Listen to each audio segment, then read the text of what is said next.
नमस्कार. तर माझा आयचो हो ब्लॉग जावन आसा अनदर स्नेक रेस्क्यू. सो म्हाका दुर्गावाडी तालिगांव ह्या वाठारांतल्यान एक कॉल आयलो. कॉलरान सांगलें की स्वरूप आमच्या ग्रावंडार नेटान शिरकल्लेलो आसा म्हणून. सो नेटान शिरकल्लेलो आसा हें आयकून हांवें आनी टायम काडूंक ना. म्हजी बायक घेतली, हांव सरळ सरलो दुर्गावाडी वाठारांत वचपा खातीर.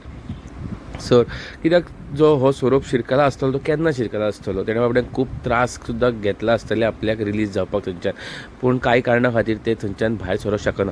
सो हांवें त्या खातीर फटाफट बेगीनच्या बेगीन थंय धांव घेतली आनी थंय पळयता जाल्यार थंय बायलां जावं धाकटी भुरगीं बाबडी राविल्लीं केन्ना हेका येवन सोडपाक रिलीज करता. सो हांवें ग्रावंडाच्या भायल्यानच्यान एक निरीक्षण केलें जाल्यार थंय पळयता जाल्यार एक इंडियन रॉक पायथन नेटान शिरकल्लेलो.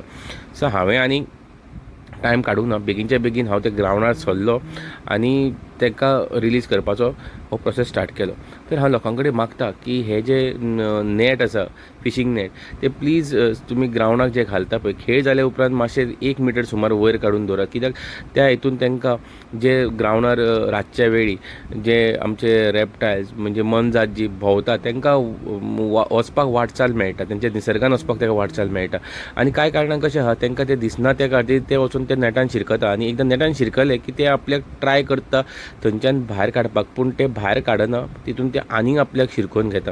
कांय नेटान शिरकल्लेले रेप्टायल्स लोक पळयना फुडें रेस्क्युअरांक फोन मारून सांगता तेन्ना ते बाबडे थंयच्यान रिलीज जाता. पूण कांय जाण कितें आसतात, जेन्ना ते कोणाक दिसना तेन्ना ते आपलें मरण पावता. सो त्या खातीर हांव मागता लोकां कडेन एक विनंती आसा की प्लीज हे नेट घालूं नाका. इवन लोक थोडे आहा की ते घरांनी आपले नेट घालता रेप्टायल्स येवचे न्हू म्हणून. सो त्या खातीर तांकांय सांगता तुमकां जर यूज करपाक जाय जाल्यार ग्रीन कलर नेट यूज करा. हांवें बेगीनच्या बेगीन थंयच्यान ताका रेस्क्यू केलो आनी म्हज्या फ्रेंडान म्हाका हेल्प केलो ताका बॅगान घालपा खातीर. सो हांवें बेगीनच्या बेगीन बॅग बांदलें आनी हांव सरलो भायर ताका रिलीज करपाक तेज्या निसर्गान. सो जेन्ना हांव त्या निसर्गान तेज्या पावलो आनी बॅग ओपन केलें तेन्ना त्या रेप्टायलाक अशें रजगाराक दिसलें की आपूण खंय तरी आपल्या वातावरणान पावल्लो आहा. एक डिफरंट ताका फील येयलो आनी तेणें जी धांवपळ घेतली तो फटाफट आपल्या निसर्गान धांवलो. जर कोणाक हो व्हिडिओ आवडलो आहा जाल्यार प्लीज लायक करा, शेअर करा, कमेंट करा